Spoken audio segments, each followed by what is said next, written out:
Il nous a jamais rien fait, Staline. Je veux dire, excusez-moi, c'est peut-être brutal, mais c'est comme ça qu'on doit réfléchir quand on est patriote. Tu te soucies de ton peuple. Tous les gens qui se soucient de tous les des peuples, du moment qu'ils sont loin et que c'est pas le leur, sont toujours des emmerdeurs et des escrocs. Sont les fouteux. J'aime pas ce genre de gens, moi. Un peu comme disait, c'était Adrien Agosi ici, il nous disait, oui, celui qui dit je suis partout chez moi, c'est un nouveau colon, quoi. Oui, bien sûr, oui. Et puis, le mec qui se soucie de la souffrance du peuple birman alors qu'il est breton, je lui dis, occupe-toi déjà de la souffrance des Bretons. Je veux dire, en général, c'est louche. Hein, moi, je suis modeste de ce point de vue-là. Ce qui m'intéresse, c'est les Français, parce que je les côtoie, je sais qui c'est, que j'en suis un. Moi, je dis, s'ils souffrent en Birmanie, que les Birmans se démerdent. Enfin, je veux dire, vive la résistance birmane. Mais je vois pourquoi, d'un seul coup, comme Bernard-Henri Lévy, je devais avoir mon avis sur la résistance birmane, mon avis sur la résistance irakienne, mon avis sur ceci, mon avis sur cela, ou comme Tariq Ramadan, d'ailleurs, qui a un avis sur tout. À un moment donné, je dis, attends, finalement, t'es quoi ? T'es un citoyen suisse, payé par les Anglais, employé par les Anglais, payé par les Qataris, et qui donne ton avis sur les musulmans de France. Je veux dire, ça te regarde pas, tu vis pas en France. Laisse les musulmans de France réfléchir à ce qui est bon pour eux, ils sont là. Toi, tu ne connais de la France que les aéroports. C'est ce que je lui ai dit un jour. Hein. Je dis, pour moi, t'es pas un musulman, t'es un bourgeois internationaliste. Et en tant que bourgeois internationaliste, t'es beaucoup plus proche de Bernard-Henri Lévy en réalité que du musulman de base que moi je fréquente, tu vois. C'est objectif, c'est vrai, tu vois. Et c'est vrai on parle d'où on est, tu vois ce que je veux dire, on ne transcende pas sa condition. Hein, quand t'es pas impliqué dans rien, ton avis est un avis purement esthétique. C'est pour ça que j'en ai rien à branler de ce que dit Bernard-Henri Lévy, et pas grand chose à ce que pense, comment il s'appelle Narabadan. J'ai oublié son nom là du coup. Notre ami Tariq Ramadan sur la France, l'islam, le Front National, l'immigration, etc. Ça ne le regarde pas. Je veux dire, il donne son avis sur des sujets qui ne le touchent à aucun moment. Je veux dire, moi, j'ai l'honnêteté et la modestie de dire que je parle de ce qui me touche, de ce dans quoi je suis impliqué, je dirais, physiquement. Hein, voilà. La France, oui, c'est mon problème. Je vis en France, je paye mes impôts en France, je me prends dans la gueule l'oppression de l'appareil d'État français, etc. etc. Hein. Je ne donne pas de leçons aux Américains, je ne donne pas de leçons aux Russes. Voilà. Et quand je prends un positionnement sur la question russe ou sur la question américaine, c'est par rapport aux intérêts supérieurs de la France, toujours. Vous verrez bien. Et justement, est-ce que tu penses, puisqu'on a les intérêts supérieurs de la France, sur le problème de la France-Afrique et de nos relations, on va dire, avec les pays d'Afrique, qui sont basés quand même sur un rapport de domination coloniale, hérité évidemment de la période coloniale, mais qu'on a transformé. Indéniablement, oui. Voilà. Est-ce que justement, il ne faut pas juste aussi de ce côté-là aller complètement rénover nos relations avec tous ces pays, parce que... De toute façon, on sera obligé à un moment donné. Hein. De toute façon, là, en ce moment, la question, c'est pas le passé un peu honteux ou douloureux du néocolonialisme et du post-colonialisme de l'époque très perverse de ce point de vue-là, de la décolonisation, qui a été une autre approche bien plus rentable de l'exploitation. Hein, il faut le comprendre. La colonisation, ça coûte cher, en réalité. Parce qu'il faut une continuité territoriale, une présence militaire, il faut créer des routes, des hôpitaux, des machins. La décolonisation, c'est les intérêts économiques et rien d'autre. Hein, c'est plus pratique en plus. Ah oui, c'est plus rentable. C'est plus rentable, plus rentable quand tu fais un calcul, exactement comme les Américains se sont rendus compte que le salariat était plus rentable que l'esclavage. Ah oui, bien sûr. Parce que l'esclave, tu es obligé de le nourrir et de le loger gratuitement. Et quand il devient travailleur libre à Chicago, et qu'avant il était esclave dans les plantations du Sud, eh ben, il faut qu'il paye son loyer, et puis qu'il se prenne le chômage et la concurrence. Tu vois, ça c'est pas moi qui le dis, tu lis Iceberg Slim, qui explique bien dans ma Black Widow. Hein, voilà, il faut lire, tu vois. Et ça c'est les paradoxes des belles idées et puis de la réalité pratique. Et soudain, derrière les belles idées, il y a une arnaque en termes de réalité pratique. Ça c'est toute l'histoire de l'arnaque politique et des belles idées, dont les spécialistes sont comme par hasard tous nos manipulateurs là, cosmopolites. Ils sont toujours sur les belles idées. Donc le sujet, oui, sur l'Afrique, je disais aujourd'hui, le problème, c'est qu'on est en train de se faire, nous, chasser entièrement d'Afrique. La France-Afrique, si l'aide soit-elle, est en train de se faire entièrement virer par les Américains et les Israéliens. Sur l'affaire du Rwanda, quand on étudie l'affaire du Rwanda, c'est que ça. Hein. On l'a vu aussi. Les Américains et les Israéliens qui en nous Côte d'Ivoire, des snipers israéliens. On nous fait faire le sale boulot. Les Israéliens et les Américains nous font faire le sale boulot pour qu'on se grille en Afrique et en plus ils nous virent. C'est-à-dire qu'on assume le coût militaire et on n'a même plus les avantages économiques. C'est eux qui passent derrière. Hein, voilà, donc la question aujourd'hui, c'est, moi je suis désolé, plutôt que de tirer sur l'ambulance de la France-Afrique, qui est en train de se péter la gueule, la question c'est qui en ce moment sont les acteurs majeurs en Afrique, et nous on est en train de se faire virer de partout. Ouais, parce que là, même là où on est présent militairement. Parce qu'on est là pour faire le sale boulot et être détesté pour les 30 prochaines années. C'est ça. Et on ne recueillera pas les fruits économiques. Ouais, voilà, c'est-à-dire là, on est en train de la réalité de l'Afrique, c'est qu'aujourd'hui, on a les Chinois qui essayent de s'implanter en Afrique parce que c'est la réserve mondiale de matières premières et qu'ils ont un problème de matières premières forcément et qui réfléchissent avec beaucoup d'avance et viennent les contrer en Afrique, les Américains et les Israéliens. Les Israéliens sont très présents en Afrique, présents en Afrique. Hein.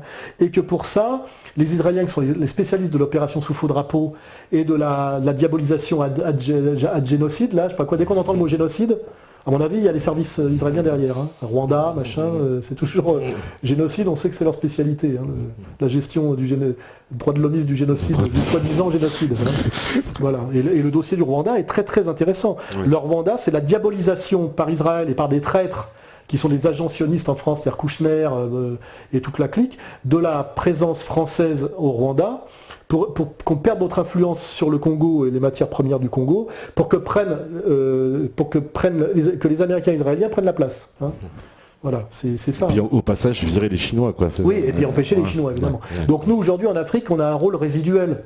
Alors les gens certains peuvent dire c'est bien fait pour votre gueule, machin, c'est la justice immanente, tout ce que vous voulez. Voilà, bon, c'est un empire. La France est une ancienne puissance majeure en déclin, et aujourd'hui, elle se prend dans la gueule tout ce qu'un ancien cador se prend dans la gueule quand il vieillit. C'est un peu la métaphore de l'ancien champion qui à la fin se fait boxer par tout le monde, ou de l'ancien chef de la mafia vieillissant qui à la fin se fait flinguer par un petit jeune qui monte. C'est-à-dire qu'aujourd'hui, c'est pas très difficile de s'essuyer les pieds sur la gueule de la France post-coloniale. Et elle est vraiment en voie d'effondrement. Et notamment aussi par des trahisons internes. C'est qu'aujourd'hui, l'appareil d'État français n'est plus au service de la France et de la plus grande France. Oui, c'est ça. C'est au service de la liquidation de la France. Donc on n'a même pas besoin des critiques d'extrême gauche ou de gens issus de l'immigration. On a de toute façon, au sommet de l'appareil d'État français, des traîtres qui travaillent pour la dislocation finale et le démantèlement final de notre ancien empire. Hein, voilà. Donc je ne vois pas pourquoi je m'acharnerais. Hein. Pas la peine. Kouchner le fait très bien, Fabius le fait très bien, Hollande le fait très bien. Parce que l'intérêt supérieur de la France, ce serait de lier des liens... c'est la francophonie, voilà, c'est le rapport Nord-Sud rénové. Voilà, c'est bien plus sûr. Gbagbo que Ouattara dans l'absolu. Oui, bien évidemment. Oui. Et on a joué quand même Ouattara. On a joué. Oui. Comme au Rwanda, on a joué Kagame, qui est un agent américain, une ordure et un génocideur de première, et qui n'a fait que nous cracher la gueule contre les doigts, alors que l'intervention française a été un peu dans le but de s'interposer pour empêcher le massacre. Hein. Massacre provoqué par les Israéliens. Oui, semble-t-il qu'il y avait même Blackwater dans le coup maintenant. Bien sûr, l'avion descendu, qui, pourquoi, etc. Jeter de l'huile sur le feu, armer des milices, machin, faire monter le bordel. C'est la spécialité de nos amis anglais, sionistes et américains. Hein. Ouais. Et chez les Israéliens, ça remonte au Sicaire, pour ceux qui s'intéressent. Allez sur Internet, regardez ce que c'est qu'un Sicaire. Vous verrez que c'est une spécialité juive qui remonte à l'Antiquité. D'accord. Hein. L'attentat sous faux drapeau. Oui, l'attentat sous faux. Ça remonte à un siècle avant Jésus-Christ. Hein.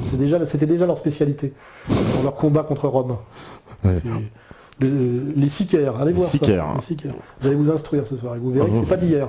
On me parle aussi de l'Algérie. On me dit, c'est vrai que les troupes algériennes sont attendues, je crois, pour défiler. C'est très mauvais signe, je l'avais dit il y a quelques années. Quand on invite un type en général au défi du 14 juillet en France, c'est qu'il va tomber bientôt. C'est pour le flinguer, voilà, c'est ce que les gens m'ont dit. Mais Kadhafi, Assad, voilà. Et là une présence algérienne, ça veut dire que c'est peut-être le prochain sur la liste. Ouais. Je l'avais dit, mais souvent je suis prophète. Hein, quand même. Voilà. C'est de mauvais augure parce que la France et l'Algérie, c'est beaucoup plus, c'est incomparable les liens que on peut même pas comparer avec la Libye ou la Syrie. Là, on serait touché directement s'il y avait un conflit entre que la France impliquée en tout cas dans une opération militaire contre l'Algérie. Déjà dans l'histoire du fils et tout ça, on sait très bien que derrière la poussée islamiste qui a failli renverser le régime, on va dire, laïque et social et socialiste, la dictature militaire laïque et socialiste algérienne, il y avait déjà les Américains. Donc, leur intérêt était quand même de nous chasser d'Algérie, en s'appuyant sur les islamistes. C'est pas d'hier que les Américains s'appuient sur les islamistes radicaux chaque fois qu'ils veulent nuire à nos anciennes relations avec le monde au sud de la Méditerranée. Hein. C'était déjà ça à l'époque. Ça n'empêche rien au fait qu'il y avait des tas de problèmes, etc. Mais quand effectivement, au sommet de l'appareil d'État français, il n'y a que des traîtres qui travaillent pour les intérêts américains et israéliens, et qu'on sait que la nation algérienne est encore une nation qui fonctionne sur l'ancien logiciel du nationalisme post-colonial et que ce logiciel-là, le nouvel ordre mondial n'en veut pas et dézingue en général tous les pays qui sont encore sur ce logiciel nationaliste arabe. Là, on voit, sans dette aussi, il faut le préciser. Oui, avec des fonds souverains et sans dette, bien sûr. Oui, il n'y a que 7 pays au monde, je crois, qui n'ont pas de dette. Et comme par hasard, ils sont tous sur la liste des États voyous et des ennemis et l'axe du mal. Il est évident que l'Algérie, malgré tous ses défauts, est un pays un peu atypique et issu d'une époque qui est en voie d'éradication par rapport au nouvel ordre mondial, qui est un nouvel ordre mondial. Et que le pouvoir algérien, très perfide et très vicieux, essaye de survivre par tous les moyens, par des accointances, des allégeances croisées, des manipulations. C'est un régime qui ne met pas tous ses billes dans le même panier. C'est pas simple. C'est pour ça que moi je ramène pas trop ma fraise sur le régime algérien. Parce que c'est pas simple, il bouffe à tous les râteliers, il joue tout le monde contre tout le monde, avec et contre tout le monde, les Français, les Américains, contre et avec les Marocains quand ça les arrange, contre et avec les Tunisiens. Mais la France, elle serait vraiment déstabilisée quand même. Enfin, j'ose pas imaginer, une guerre autant Algérie, avec la France. C'est pour ça que quand il y a eu la guerre civile en Algérie dans les années 90, la France a fait un gros boulot pour sauver le régime algérien, c'est vrai, parce que c'était très dangereux pour la France, ce basculement, bien sûr, oui. Ça, il faut en tenir compte. C'est pour ça que la France a armé, a aidé militairement et a crédit l'Algérie à l'époque, parce que le régime algérien qui tombait, c'était aussi très dommageable à la France. La France avait des intérêts là-dedans, évidemment. Ouais. Beaucoup plus. Mais ça, on a le recul aujourd'hui pour analyser tout ça. À l'époque, c'était compliqué de comprendre tout ça. Moi, je me suis scandalisé à l'époque, je dois le dire, sans recul, quand le régime algérien a suspendu les élections démocratiques après le premier tour où le fils était arrivé. Je me suis scandalisé, j'ai trouvé ça scandaleux, etc. Puis aujourd'hui, je me dis, avec le recul, ça peut se comprendre. Voilà. D'accord. Écoute, pour finir, je voulais parler un peu de Bras d'honneur, peut-être. Oui, Bras d'honneur. Oui, Bras d'honneur, quand même, qu'on en parle un peu. Alors, Bras d'honneur, c'est quoi? C'est un label, c'est ça? Bras d'honneur, c'est un label culturel qui est proche de... Il y a Égalité Réconciliation, il y a Contre-Culture, là aujourd'hui, il y a Bras d'honneur.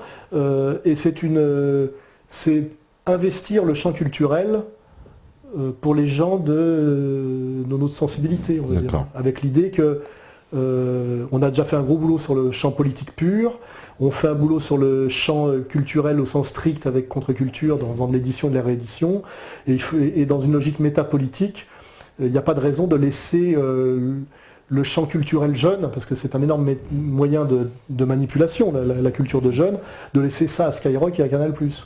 Donc dans une logique de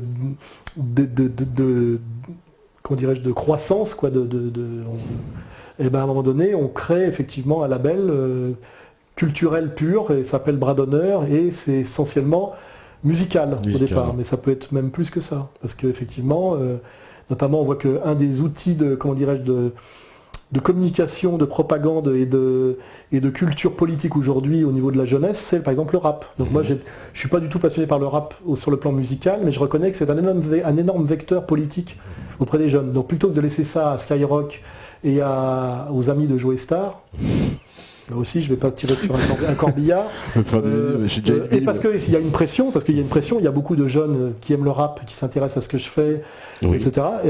Et puis il y a une demande aussi de jeunes qui voudraient échapper à la tutelle Skyrock, etc. En sachant qui est Bélanger, ce que ça représente, tout ça.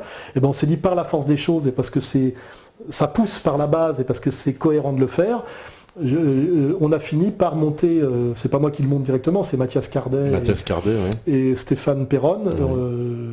J'ai fini par accompagner ce projet qui me semble totalement nécessaire et cohérent. Et donc ça démarre demain, là, fin du mois.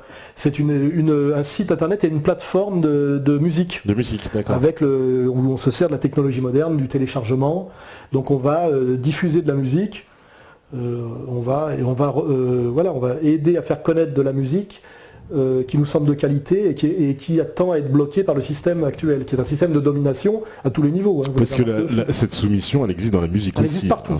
Parce qu'un artiste aujourd'hui qui voudrait adopter une position, rien que dire moi j'aime bien la chorale, faire un rap qui ne fait pas que cracher sur le Front National et les flics, et faire l'assomption en douce du droit de l'homisme et SOS racisme, le mec rapidement il disparaît quoi, on ne le voit plus. Hein. Ou alors il faut qu'il fasse semblant.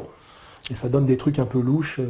Je vais pas citer de nom là, mais récemment il y en a un qui a fait une espèce de rap. Il y a une chanson sur toi, tu connais. Ouais, mes figues, mes raisins, pour essayer de faire du buzz sur moi où il y avait Alain MC Soral. Ouais, il n'y a rien, il n'y a pas de contenu.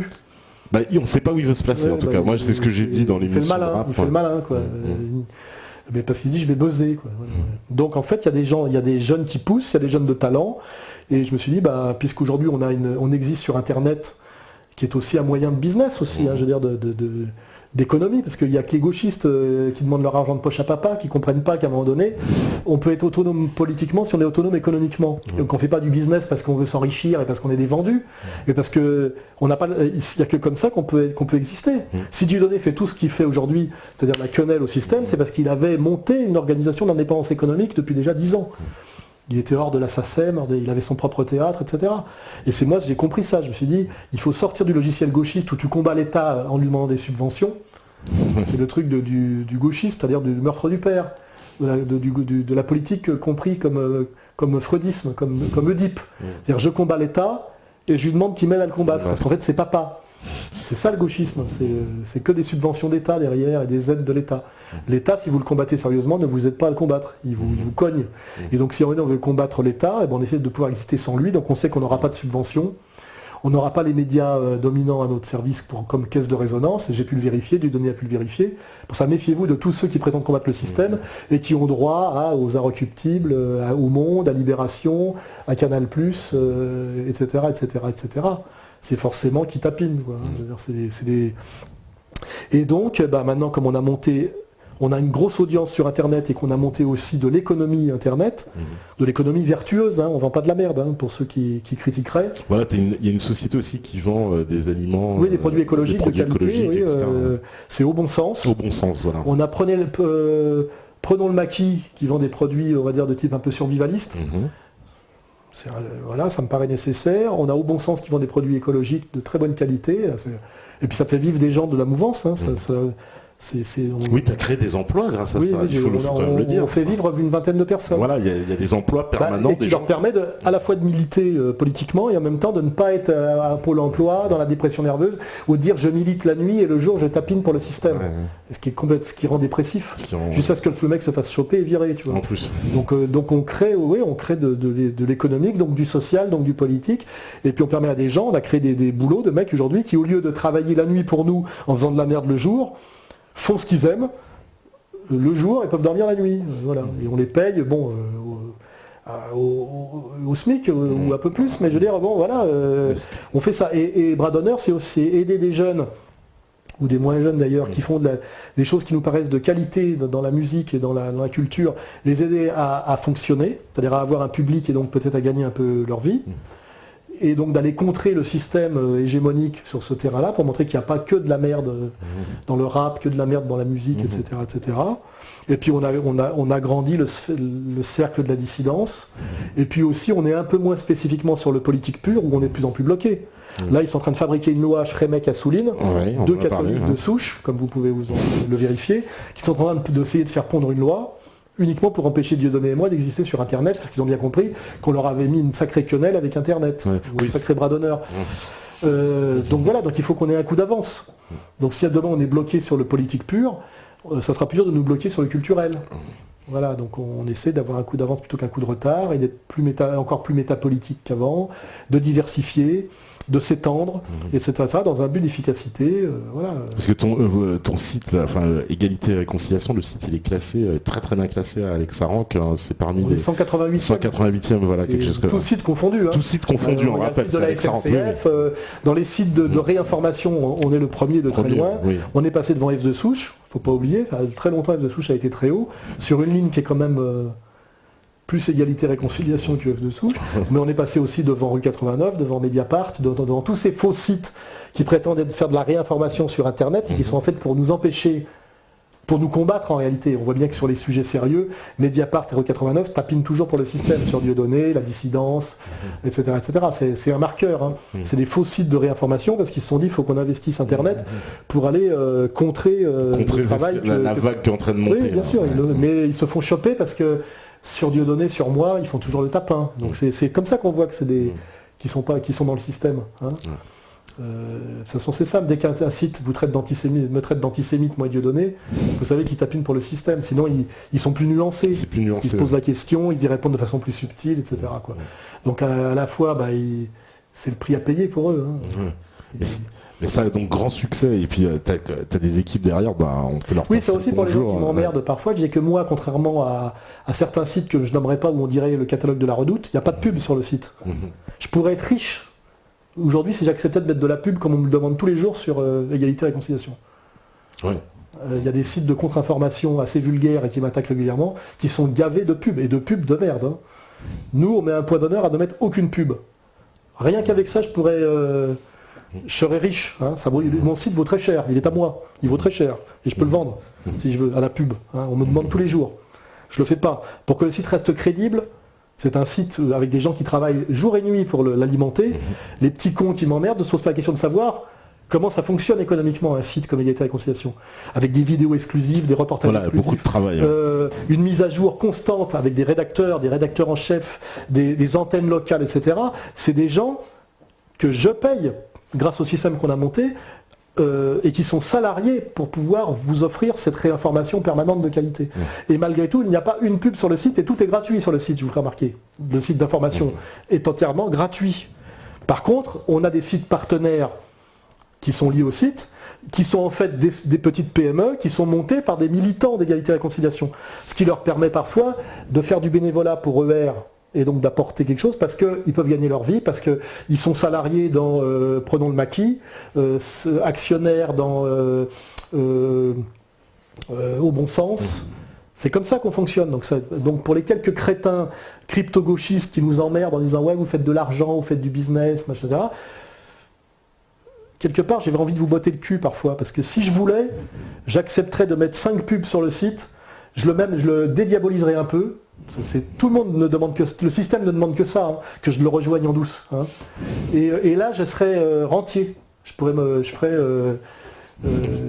ce qu'ont fait plein de mecs, hein, quand vous regardez l'évolution du journal Libération, qui était un journal d'extrême gauche, avec une page de courrier des lecteurs pour les taulards, etc. En réalité, l'histoire des médias, c'est des mecs qui font de l'avant-garde ou de la contre-culture et puis petit à petit se vendent. C'est l'histoire de Virgin. Hein. Virgin, c'est un label de musique underground qui édite Robert Wyatt, des musiciens dont personne ne veut au départ. Et puis à la fin, ça donne, comment il s'appelle, Branson là Branson, ouais. Branson, qui monte une compagnie aérienne et qui est multimilliardaire. Voilà. Je vous le dis, pour ceux qui nous font chier, le site Égalité Réconciliation vaut très cher, il est à moi. Et je mets un point d'honneur à ce qu'il n'y ait jamais une pub dessus, malgré tous les gens qui me mettent la pression pour que j'en mette. Hein, voilà. Mais il y a des sites partenaires, et ces sites partenaires font tous partie de la mouvance. Hein, voilà. Donc cela, ça s'appelle de l'économie militante vertueuse. Hein. Et en génération, on ne vend jamais de merde, on ne fait pas de gadgets, on ne vend pas de saloperies, on ne vend que de la qualité dans tout ce qu'on fait, vous pourrez le vérifier. Voilà. Donc je le dis parce que des fois je suis agacé quand je vois le boulot qu'on fait, les efforts qu'on fait, les risques qu'on prend et le peu de pognon qu'on prend. Ouais. Hein, je suis quand même encore là ce soir, à 56 ans. Hein, je suis pas aux Seychelles ou je sais pas où. Hein, je suis pas très bronzé, comme vous pouvez le voir. Je prends pas beaucoup de vacances. Alors évidemment, je suis pas clochard. Hein, je ne suis pas Jésus. Les gens me reprochent de ne pas être encore mort, particulièrement souvent. Hein. Genre normalement, vous devriez déjà être mort. Et non, ben oui, je suis désolé, mais je suis un peu héroïque, mais aussi un peu stratège. Et je ne suis pas uniquement là parce que certains veulent voir mon sang couler comme spectacle, parce qu'ils s'emmerdent sur Internet de leur vie de merde. Vous voyez. Voilà. Donc c'est une petite mise au point que je fais, elle était importante. Non, c'est important. Et donc à partir de demain, il y aura aussi Bras d'honneur, n'est-ce pas, que nous avons monté, voilà, et j'ai déjà dit ce que c'était, voilà. Et justement, pour finir avec justement, parce qu'ici on a reçu d'ailleurs tous tes lieutenants quasiment, j'ai envie de dire, mais c'est un nouveau visage, on peut dire Égalité Réconciliation avec Marion, avec oui, pareil, Marion Sigaud, personne ne voulait l'éditer, elle était diabolisée parce qu'elle avait des positionnements très courageux, très honnêtes. Un jour elle m'a contacté, j'ai regardé ce qu'elle faisait, j'ai trouvé que c'était honorable. Et je veux dire, grâce à Égalité et Réconciliation, Marion Sigaud a une deuxième vie dont elle a toujours rêvé. Elle fait des conférences, elle dédicace des livres, elle en vend. Et je veux dire, je suis très content parce qu'elle nous amène de la qualité. Et c'est ce qu'on appelle, c'est la mode, l'échange gagnant-gagnant. Ouais. Je veux dire, tout ça est vertueux. Ça existe, les choses vertueuses. Je l'ai aidée, je l'aide, elle nous aide. Voilà. Farida Belgoul, pareil. Farida, il y a, voilà. Je peux citer Nomade Patriote, on a Ce qui veut dire que je ne suis pas si, comment dirais-je, dictatorial, narcissique, mégalomane, autocrate que ça. Parce qu'avec l'égalité et réconciliation, aide beaucoup des gens à exister, et parfois à exister même en concurrence avec moi. Ouais, tu mets même, beaucoup de gens en avant. Quand je viens là ce soir, je me dis pas mais ta TV est un concurrent possible de ERTV. Je me dis, j'ai regardé ce que tu faisais au début, j'étais suspicieux, parce que je me dis, bon, on va voir si c'est pas du bidon, s'il n'est pas payé par le système. Après, je vois que sur certaines positions, notamment le congrès de la dissidence, je vois que tu te tiens correctement. Je me dis, il fait le boulot, je vais lui filer un coup de main. Même si des gens peuvent me dire, ouais, mais c'est des parts de marché qui va piquer à ER. Je ne fonctionne pas comme ça. Voilà, c'est clair et net. Voilà. Et c'est peut-être aussi pour ça que j'existe et que je dure. Parce que l'air de rien, je crois quand même que sur la longue durée, quand tu te tiens à peu près correctement, ça se passe moins mal que quand tu fais que mentir, trahir et manipuler. Les salopes, là, dont on a parlé tout à l'heure, ils n'ont pas un grand avenir. Donc c'est un message que j'envoie. Se tenir correctement, ça peut être rentable en dernière instance. C'est un peu le pari de Pascal, vous voyez. Le pari de Finalement, Pascal. ça peut être une intelligence stratégique de se comporter correctement, de ne pas trahir, de ne pas mentir, vous voyez, de ne pas se coucher. Ça peut être même, en dehors même du fait que tu te sens, tu peux regarder tes gosses dans les yeux sans trop te sentir mal, je ne sais pas comment d'autres font, hein. En plus, même à long terme, c'est peut-être même une bonne stratégie. Ça permet de durer, voilà. J'envoie le message pour certains qui seraient tentés par la voie facile, la voie du bas. La voie du haut, là, elle est peut-être plus dure, elle prend plus de temps, mais elle amène beaucoup plus haut. Voilà. Et elle amène à vivre des choses beaucoup plus passionnantes, intéressantes et valables. Hein, voilà. C'est pour ça que je ne fais pas mon âge, pour certains qui me le disent. C'est parce que j'ai une vie, voilà, il y a des gens qui sont détruits physiquement par toute la merde qu'ils bouffent et qui gardent en eux et qui relaient. Tu vois ce que je veux dire? Moi, je pense à la justice immanente. Hein, si je faisais pas ce que je fais, j'aurais peut-être déjà développé un cancer, comme d'autres qui sont entièrement sous médicaments. Je connais tout ça. Hein, je le dis pas, mais je connais des mecs qui sont des ordures complètes qu'on trahit dans tous les sens au niveau médiatique, mais ils sont sous dialyse, ils sont complètement... leurs organes les lâchent. Et je pense que je veux dire, ça ne veut pas rien dire pour moi. C'est le prix de la justice immanente, le prix de la trahison. Ça se paye toujours, quelque part. Hein. Les gens qui font que de la merde, qui savent qu'ils sont des merdes et des traîtres, je pense que ça les ronge intérieurement, même malgré eux, et ils le payent. Voilà, et c'est... Et donc toi, parce que voilà, on a senti justement que cette année il y a eu égalité réconciliation. Vous avez vraiment décidé de mettre beaucoup de gens en avant, de dire oui, voilà, c'est pas Soral, parce que moi, je suis fatigué. Je répète un peu, j'ai dit quand même tout ce qu'il fallait dire depuis des années. J'écris pas des livres comme Nab parce que j'ai la main qui écrit toute seule, graphomaniaque. Et c'est bon, j'ai déjà fait suffisamment de boulot. Et moi, si je peux accompagner des gens, être un peu chef d'orchestre et aider à des talents à éclore plutôt que de vouloir tirer sur ma propre ficelle jusqu'au bout. Là, j'écris pas de livre en ce moment parce que j'ai rien à écrire. J'ai rien de plus à écrire en ce moment. J'écrirai peut-être dans quelques années un livre sur des choses qui seront intéressantes qui me seront arrivées et que j'aurais racontées.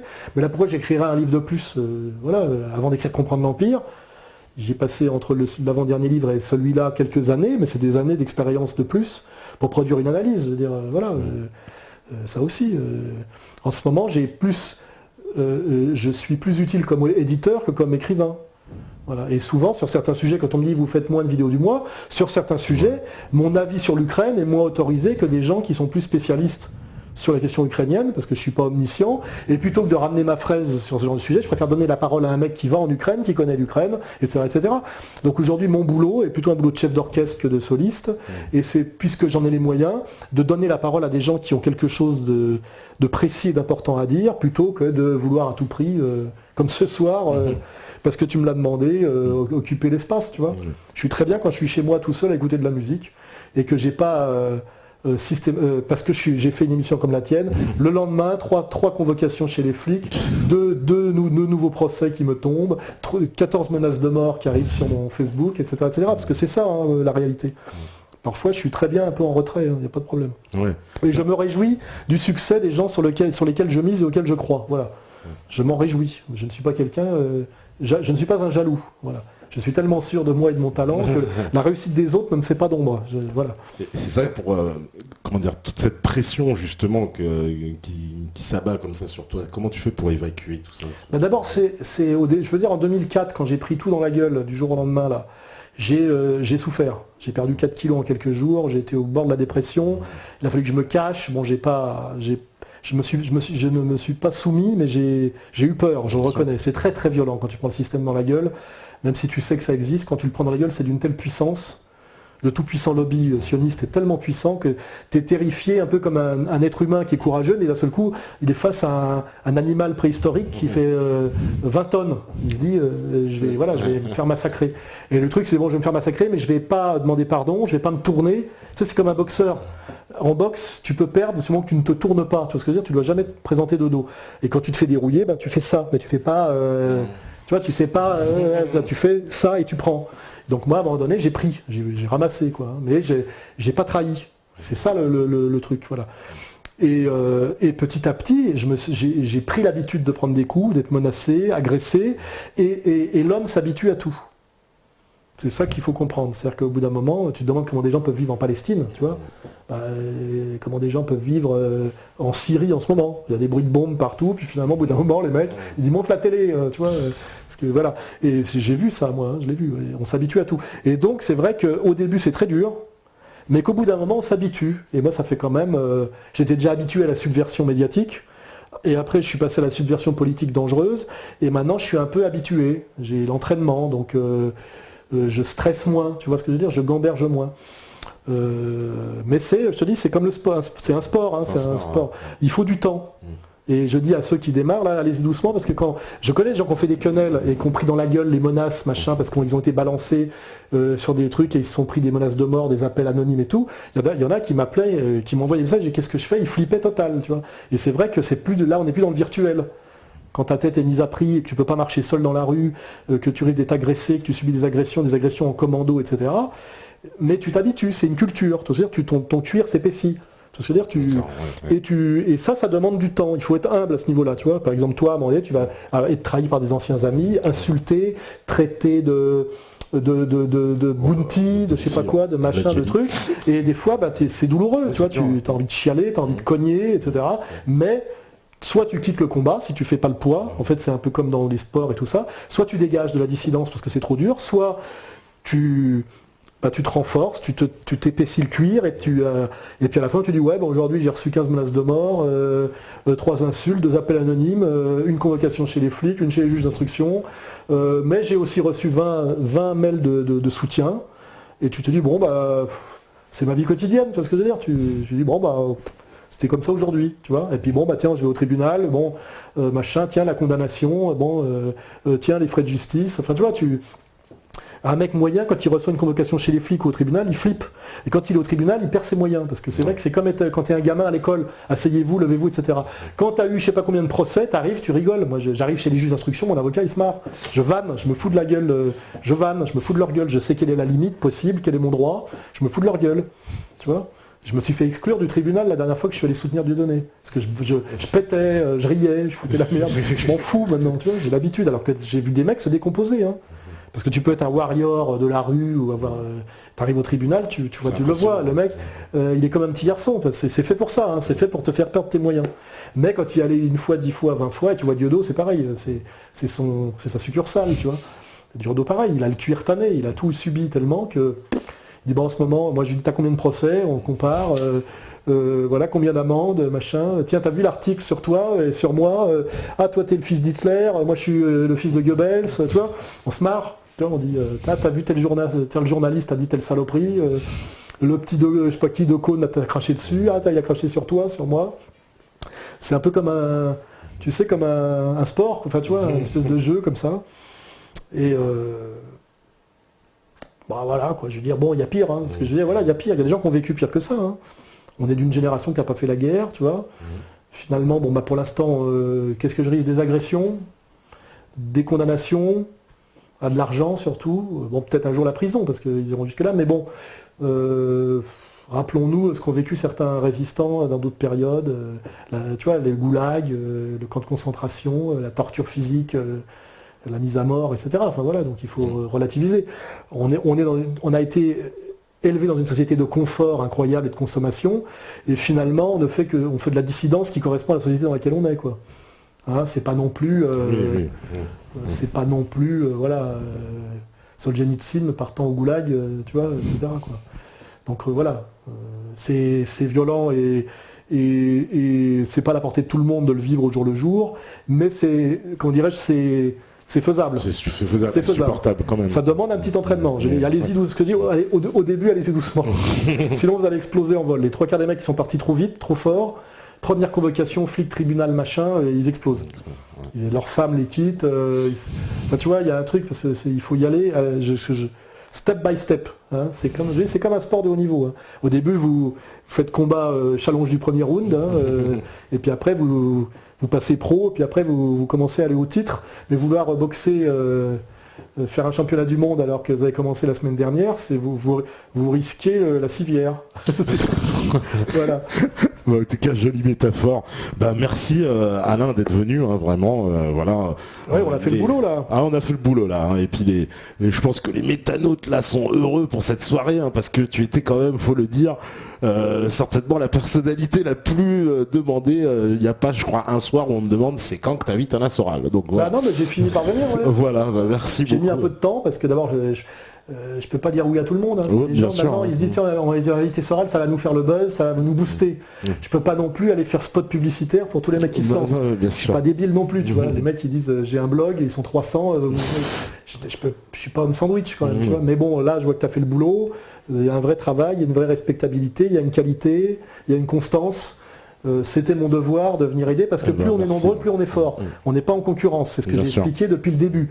J'ai dit, il faut qu'on soit le plus nombreux possible pour que l'ennemi soit un peu déstabilisé, pour que on sera plus fort chacun si on est nombreux, j'ai toujours dit. Parce que quand tu as 10 mecs qui sortent en même temps de la tranchée, c'est dur de les flinguer. Si on sort les uns après les autres, en disant c'est moi le cador, le sniper, il nous bute tous les uns après les autres. Donc on a intérêt à multiplier les dissidents, mais les dissidents de qualité. Je ne peux pas non plus filer un coup de main à n'importe quel guignol qui prétend à n'importe quoi. Il faut faire un peu ses preuves. Voilà.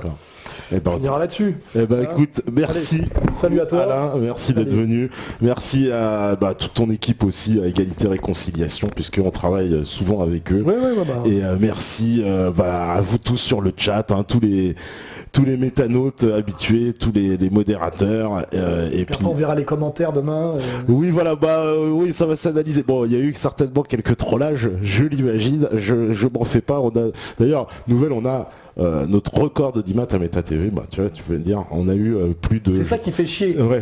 C'est ça que j'adore, c'est les gens qui disent. C'est pourquoi vous écoutez ce connard, machin, etc. Je dis, il y a quand même un truc, c'est qu'il y a des gens qui m'écoutent. Ah il y a des gens, là on peut le dire, record de débat absolu. Et ceux d'ailleurs qui me détestent. Ils me détestent, mais ils vont voir. Oui, moi j'ai toujours dit, tu sais, j'ai une boutade dans l'émission, je dis, mais Soral c'est comme la Starac, tout le monde en parle, tout le monde dit qu'il ne regarde pas, mais tout le monde déteste, mais tout le monde regarde. Ils nous disent tous, ils regardent tous, mais ils te disent, oui, mais non, mais j'aime pas. Mais ils regardent toutes tes vidéos, je te le confirme, même tes plus grands pourfendeurs, ils me disent, oui, non, mais j'ai regardé la vidéo. Bon, alors tout va bien. Continuons comme ça. Continuons comme ça. Merci beaucoup. Merci Steph, Mikey, Sandrine, toute l'équipe à la régie, l'IS, Nico, etc., etc. Et puis, vous savez très bien que si vous étiez là ce soir, c'est que vous êtes la résistance. Merci. À demain. Ciao. Bravo. Je fais un peu de pub aussi pour moi. Des centaines de millions de gens meurent de faim. C'est l'une des contradictions du monde d'aujourd'hui.